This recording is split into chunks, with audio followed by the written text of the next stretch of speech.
भगवती गुण समझे दो बोला हल्की बोले देवी तो गुण समझे दो बोला मेरी माता भगवती गुण समझे दो बोला बज के मुंगान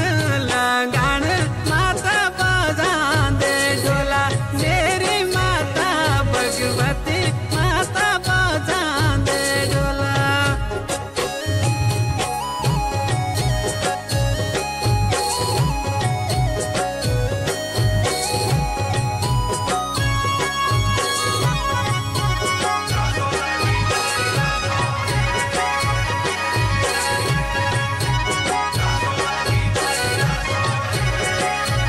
वो तेरे साथ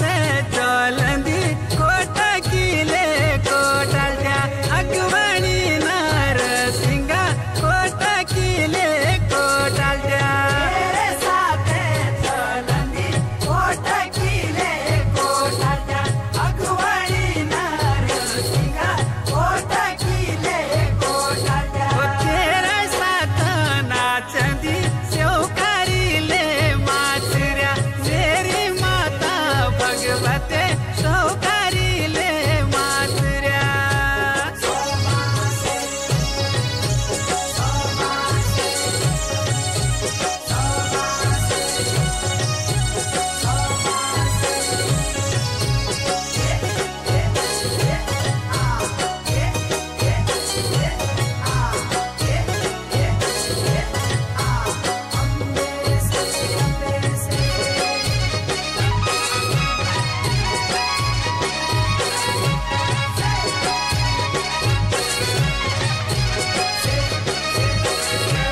रीति सिद्धि देंदी माता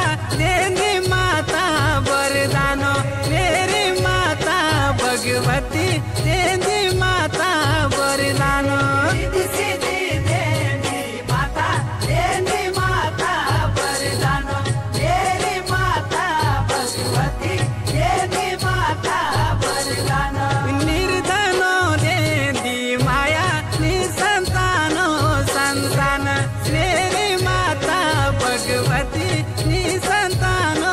संतान